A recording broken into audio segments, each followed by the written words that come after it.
ओम नमो भगवते वासुदेवाय नमः। आज हम आपके लिए अधिक मास में मुख्य रूप से सुनी जाने वाली 5 कहानियाँ एक ही वीडियो में, जिससे आपको अलग अलग वीडियो ढूंढने की परेशानी ना हो।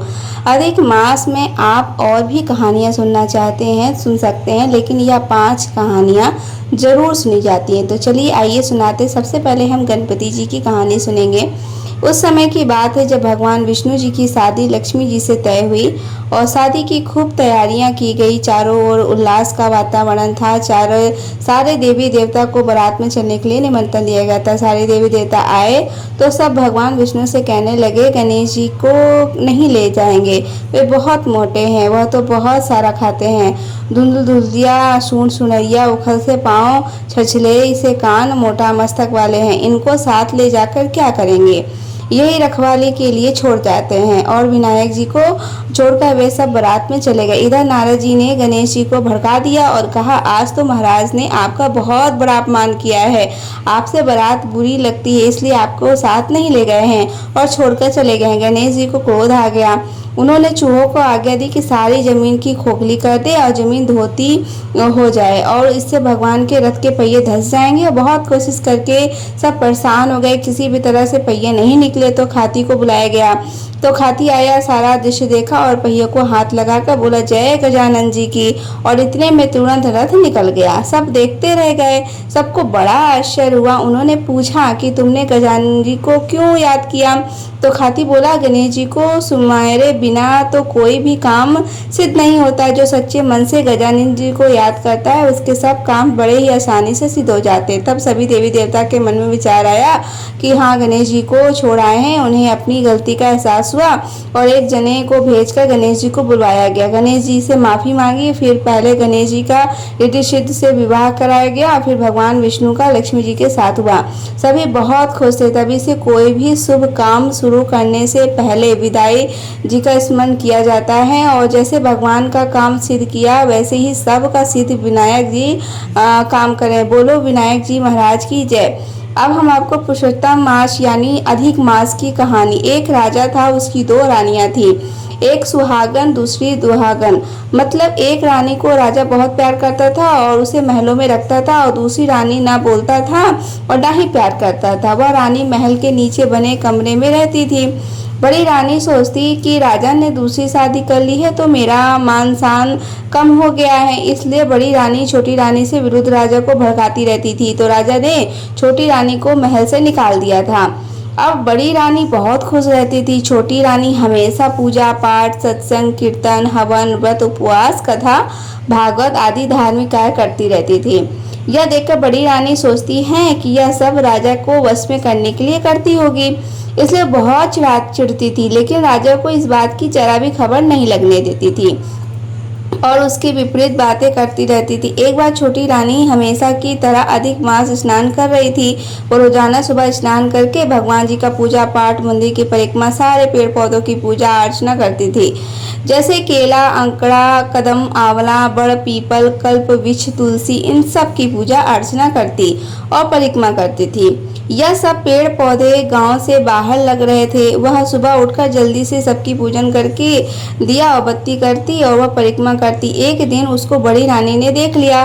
उसने राजा जी से कहा कि वन के पूरे पेड़ पौधे कटवा दो। उस समय वैशाख का अधिक मास चल रहा था, धूप तेज रहती थी, गर्मी का मौसम था। तब राजा ने कहा, रानी जी, ऐसी गर्मी में जीव जंतु को बैठने न रहने की जगह जरूरी है। जीव जंतु कहाँ रहेंगे, वह रास्ते चलते इंसान विश्राम कहाँ करेंगे। लेकिन रानी ने जिद की तो राजा ने बिनचारे ही सारे पेड़ पौधे कटवा दिए। अब सब जीव जंतु, पशु पक्षी परेशान रहने लगे और छोटी रानी बहुत परेशान हो गई। वह उस जगह को छोड़कर कहीं दूर पेड़ पौधों की खोज में चली गई। वह सोच रही थी कि कहीं दूर जंगल में कोई आंकड़े का पेड़ भी दिख जाए तो आंकड़ा सींचकर उसकी पूजा अर्चना की परिक्रमा कर लूंगी। यह सोचती सोचती अपने घर से बहुत दूर निकल गई और विष्णु भगवान का ध्यान करती रही। पुरुषोत्तम भगवान ने उसकी प्रार्थना सुनी और उसको एक झोपड़ी दिखी और उसके बाहर एक बड़ा सा आंकड़े का पेड़ दिखा। वह पास में ही गंगा की धारा बह रही थी। वह यह सब देखकर खुश हुई और सोचने लगी, चलो महल के नीचे भी अकेली रहती थी, यहाँ भी रह लेती हूँ। यहाँ पर सुबह नहा धोकर पूजा पाठ करके खाना खा लूंगी। उसने गंगा की धारा में सुबह स्नान किया, 33 पुए बनाकर आंकड़े को चढ़ाए और पूजा अर्चना करी, परिक्रमा करी। वह खुश हुई। पुरुषोत्तम भगवान ने अच्छा पेड़ दिखा दिया, वहीं रहने लगी।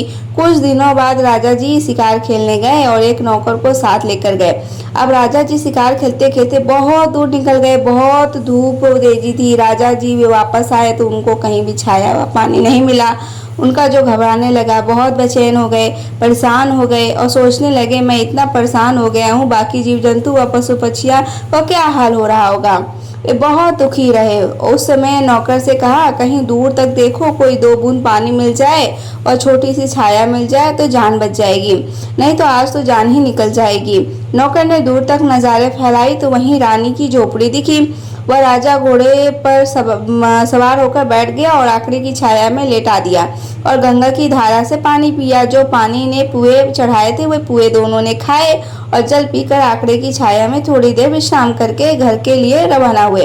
राजा जी को आश्चर्य हो रहा था कि इतनी दूर भयानक जंगल में किसने यह पेड़ लगाया और कौन इसकी पूजा करता है। इतने बड़े जंगल में कहीं भी कोई एक भी पेड़ पौधा नजर नहीं आ रहा था। यह तो भगवान ही चमत्कार है। यह सोचते सोचते राजा घर आ गए और रात को जब सोने गए तो राजा ने यह सारी बात रानी को बताई और कहा कि तुम्हारे कहने से मैंने सारे पेड़ पौधे कटवा दी, आज तो हमारी जान ही निकल जाती। कहीं भी हमें एक पेड़ पौधा विश्राम के लिए नहीं मिला। यह तो कोई भगवान का ही चमत्कार था। हमें एक आंकड़े का पेड़ मिला और वहां हम पर गंगा की धारा मिली, नहीं तो आज हम जीवित नहीं रहते। राजा ने रानी से पूछा कि तुमने हमारे लिए कोई पूजा पाठ या व्रत उपवास किया था क्या, जिससे हमारी आज जान बच गई। रानी ने कहा कि हमने तो आज तक ऐसा कुछ नहीं किया। राजा मन ही मन सोचने लगा, कहीं छोटी रानी ने हमारे लिए कुछ व्रत उपवास तो किया होगा, उसे जाकर पूछते हैं। दूसरे दिन राजा छोटी रानी की झोपड़ी में गए तो वह वहां नहीं थी। राजा ने विचार किया कि छोटी रानी कहाँ चली गई। राजा सोच में पड़ गए और नौकरों को खोजने के लिए भेजा। नौकर ढूंढते ढूंढते वहीं जंगल में पहुंचे। वहां छोटी रानी उसी आंकड़े की पूजा कर रही थी। नौकर ने आकर राजा को बताया तो राजा ने सारी बात सुनकर खुद रथ को लेकर रानी को लेने पहुंच गए। राजा ने जाते ही रानी की पांव पकड़कर लिए और कहा कि हमारी गलती को आप माफ कर दो और घर चलो। रानी ने राजा को उठाया और कहा कि यह क्या कर रहे हैं। राजा ने बताया कि हम तो आपकी वजह से जिंदा पड़े हैं, वरना हम तो मर ही जाते। रानी को राजा ने सारी बात बताई और पहले के अत्याचारों की माफी मांगी। राजा रानी को लेकर घर आ गए। पूरी नगरी में जय जयकार हो गई। राजा जी रानी जी को महल आए। वह बड़ी ही रानी की देश निकाला दिया और कहा कि तुम खुद भी बुरी थी और हमें भी बुरा बनाती रही, आज तक हम तुम विश्वास करते। राजा ने बड़ी रानी को देश से निकाला दिया और छोटी रानी को महलों में रख दिया। फिर राजा के 9वें महीने सुंदर या राजकुमार हुआ। वह बहुत खुश हुए। राजा रानी व देवदासियां सभी सुख रहने लगे। ये राजा ने सब जगह पेड़ पौधे वापस लगवाए, जगह जगह पर धर्मशाला, कुआं, बादली बनवाए, हर जगह पानी की व्यवस्था करी और फिर आने वाले अधिक मास में दोनों ने जोड़े से 1 महीने व्रत उपवास किया, पुरुषोत्तम भगवान की पूजा अर्चना की और उद्यापन किया। ब्राह्मण भोजन करवाया, सोना चांदी वस्त्र आभूषण अन्न धन गौ आदि सब दान किया। हे पुरुषोत्तम भगवान, जैसे राजा की जान बचाई व रानी को वापस सम्मान दिया, पुत्र दिया, वैसे ही सभी की मनोकामना पूरी करना और वरना सुनता हो, हुकारा भरता हो, उसके भी सारे परिवार की रक्षा करना। अब हम सुनते हैं तुलसी जी की कहानी। एक छोटी सी लड़की थी। वह तुलसी माता जी की पूजन करती थी। उसका प्रतिदिन नियम था कि तुलसी माता का पूजन करने के बाद ही खाना खाएगी। जब वह लड़की शादी के लायक हुई तब उसके माता पिता ने उसकी शादी करा दी। उस लड़की को उसके माता पिता ने दहेज में एक तुलसी का गमला दिया। ससुराल में भी वह रोजाना सुबह उठती, पूजा करती और उसके बाद ही खाना खाती। लेकिन उसकी 2 जेठानियां थी जो उसका मजाक उड़ाती थी और उसे कहती थी बड़ी ही नियम धर्म वाली बनती है। दोनों को उससे बहुत इच्छा होती थी, लेकिन उस लड़की ने अपनी तुलसी माता की पूजा करना नहीं छोड़ा। ऐसे करते करते अधिक मास आया। उस लड़की ने अधिक मास स्नान का नियम लिया। अब वह और भी ज़्यादा तुलसी जी की सेवा पूजा करने लगी। उसे उन लड़कियों को, दोनों को, जेठानियों को बहुत गुस्सा आता। काम तो करती नहीं है, हमेशा पूजा पाठ करती रहती है। वे दोनों उस लड़की को बहुत ईर्ष्या करते थे, इसलिए उन दोनों ने एक दिन तुलसी जी का गमला छुपा दिया। वह लड़की बड़ी मुश्किल में गमला ढूंढ कर लाई और अच्छे से पूजा करी, फिर खाना खाई। लेकिन दोनों जेठानियां रोज ही ऐसा करने लगी। वह अलग अलग जगह पर गमला छुपा देती थी। लेकिन वह लड़की रोज गमला ढूंढ कर ले आती और अच्छे से पूजा करती, फिर खाना खाती। वो रोजाना गमला ढूंढ कर ले आती और इसीलिए जेठानिया ने एक दिन उसका गमला दूर कहीं फेंक दिया। उस लड़की ने गमले को बहुत ढूंढा लेकिन गमला नहीं मिला। वो बहुत ही परेशान हो गई और उसका नियम था कि इसलिए उसने खाना नहीं खाया। उसकी दोनों जेठानियां ने आपस में बात करी कि बहुत ही नियम धर्म वाली बनती है, देखते हैं कब तक खाना नहीं खाती है। उस लड़की ने पूरे दिन गमला ढूंढा लेकिन उसे नहीं मिला और ऐसे करते करते सारा दिन बीत गया, लेकिन उसने खाना नहीं खाया और दुखी मन से अपने कमरे में जाकर सो गई। उस लड़की की सच्ची भक्ति देखकर तुलसी माता उसे बहुत प्रसन्न हो गई और उसके कमरे में तुलसी माता का गमला प्रकट हो गया। अगले ही दिन सुबह जब वह उठी तो उसने देखा कि उसके खाट के चारों कोनों पर तुलसी माता का गमला आ गया। यह देखकर वो बहुत खुश हुई और बोली, अब मेरी तुलसी माता को कोई नहीं चुरा सकता। पूजन करने के लिए कहीं और जाना भी नहीं पड़ेगा अब, और कोई मेरी तुलसी माता को फेंक भी नहीं सकेगा। उसने जल्दी से उठकर स्नान किया, तुलसी पूजा की, सब खाना खाने बैठी तो उसकी जेठानियां मजाक करने लगी, लो देवरानी जी का नियम धर्म पूरा हो गया। उससे पूछती, तुलसी की पूजा कर ली क्या, तुम खाना खा रही हो? देवरानी धीरे से बोलती है, हाँ कर ली। जेठानियां बोली कि तुमने पूजा कहाँ से कर ली, गमला तो हमने फेंक दिया था। देवरानी कहती है, देख लो मेरे कमरे में खाट पर तुलसी जी लग रही हैं। जेठानिया ने उसके कमरे में जाकर देखा, अचंभित रह गईं और बोली, देवरानी तेरी भक्ति सच्ची है, हमने तुझे बहुत परेशान किया, हमें माफ कर दो। तब देवरानी ने उन्हें माफ कर दिया। फिर दोनों जेठानियों ने भी अधिक मास में स्नान नियम लिया और तुलसी माता की पूजा करनी। तुलसी माता जैसे उस लड़की का नियम धर्म निभाया वैसे ही हम सबका भी निभाना। सुनने ने हुकारा भरने सारे परिवार का आशीर्वाद बना। अब सूरज भगवान की कहानी। एक सास बहू थी। सास का पुत्र सूर्य का अवतार था। वह पुत्र थोड़े ही समय के लिए घर आता फिर अर्ध हो जाता। जब कभी आता तो एक हीरा अपनी माँ व पत्नी को दे जाता। इस तरह से वे दोनों अपना जीवन यापन कर रही थी। एक दिन माँ बेटे से बोली कि जितना तुम अपने खर्च के लिए दे जाते हो उससे हमारा गुजारा नहीं होता। तो पुत्र क्रोधित होकर कहने लगा, अपने भरण पोषण के सिवाय तुम लोग कुछ और नहीं करती, अपने कर्तव्यों को तुम्हें ध्यान नहीं है, इसी कारण तुम्हें अभाव सताता है, तुम्हें अपने कर्तव्यों का भी पालन करना चाहिए। अब अगले दिन से ही अधिक मास शुरू हो रहा था तो दोनों सास बहू नियम से अधिक मास स्नान के लिए जाने लगी। जब अधिक मास पूरा हुआ तो पत्नी ने सुरबल से कहा कि अब अधिक मास का उद्यापन कर दो। सुरबल के सामने अपनी इच्छा प्रकट करती ही घर में कंचन बरसने लगा। अब घर धान से पूर्ण हो गया। तब सास बहू ने अधिक मास का पूजन कर सूर्य भगवान का भी पूजन किया तो सूर्य देव ने दर्शन देकर वर मांगने के लिए कहा। तब बहू कहने लगी, मेरा पति मुझसे दूर दूर रहता है, मैं उनके साथ में वरदान चाहती हूँ। सूर्यदेव तथास्तु कहा और दर्द हो गए। रात को सुरबलों ने आकर माँ से कहा कि माँ आज मैं घर पे ही सोऊंगा। तब बहू की प्रसन्नता का कोई ठिकाना न था। इधर सुंदर तेज शेष पर शिवदेव आकर लेट गए और उधर सारे संसार में अंधकार छा गया। अब सभी देवता भागे भागे सूरबल की माँ के पास आए और माँ से कहने लगे, अपने पुत्र को जगाओ। माँ ने पुत्र को जगाया तो सूर्य ने बाहर आकर देवताओं से कहा, जब तक यह सास बहू अधिक मास स्नान करती हैं तब तक गंगा इनके घर के पास से बहे, रिद्धि सिद्धियों का यहाँ वास हो। सभी देवता सूर्य की बात मान गए। तभी से पूरे स्त्री समाज में अधिक मास स्नान का विशेष महत्व है। इससे पापों का नाश होता है और अंत में मनुष्य स्वर्ग को प्राप्त होता है। लप्स तपसी की कहानी। एक लप्स था, एक लप्सी थी। जल यमुना के तीर लप्सी तपसी रहते थे। तब भगवान की तपस्या करता लप्स सेवा शेष लप्सी बनाकर घंटे बजाकर भगवान के भोग लगाकर जिम ले लेता।